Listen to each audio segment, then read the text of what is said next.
এক ব্যক্তির 5টি স্বর্ণের বারসহ একটা ব্যাগ হারিয়ে যায়। পরবর্তীতে সে ব্যক্তি ঘোষণা করেন, যদি কোনো সহৃদয়বান ব্যক্তি আমার ব্যাগটি স্বর্ণের বারসহ পেয়ে থাকেন বা আমাকে ফেরত দেন, তাহলে তাকে ভালো একটি পুরস্কার দিয়ে পুরস্কৃত করব। এবং শেষে ঘোষণাটা দিয়েই দিল যে আমি তাকে 2টি স্বর্ণের বার পুরস্কার দেব। এক ব্যক্তি পাওয়ার পরে স্বর্ণের বারগুলো ফেরত দেওয়ার জন্য চলে আসছেন। আসার পরে স্বর্ণের মালিক স্বর্ণগুলো হাতে নিয়ে সে তো অবাক, পাল্টে গিয়ে বলতেছে, আমার এখানে 60টি স্বর্ণের বার ছিল, স্বর্ণের বার 5টা কেন? আপনি 2টো চুরি করছেন। যে স্বর্ণগুলো পেয়েছেন সে বলছেন, না আমি এখানে আপনার ব্যাগে হাত দিইনি। বলতেছে, না না আমার এখানে 60টা ছিল, 5টা কেন? আপনি 2টো চুরি করছেন, আপনার নামে মামলা করব।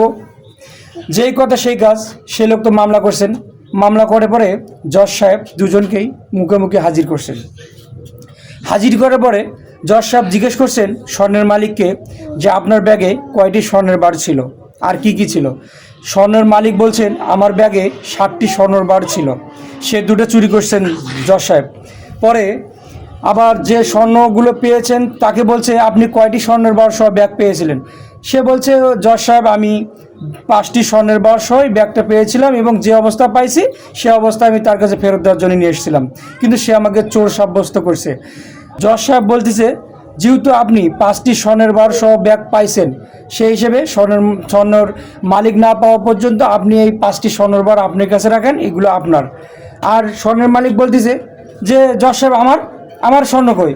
তখন জজ সাহেব তাকে বলছেন যে আপনার তো 60টি স্বর্ণের বার হয়েছে, তাই না? হ্যাঁ, 60টি স্বর্ণের বার না পাওয়া পর্যন্ত আপনি অপেক্ষায় থাকুন, আমরা স্বর্ণের বার 60টি খুঁজে তারপর আপনাকে দিয়ে দেব।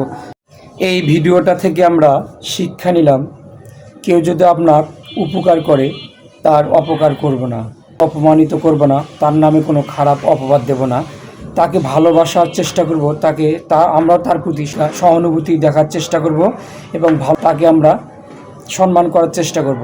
তো আজ এই পর্যন্তই। সবাই ভালো থাকবেন, সুস্থ থাকবেন। আসসালামু আলাইকুম রহমতুল্লাহ বরকাতুহু।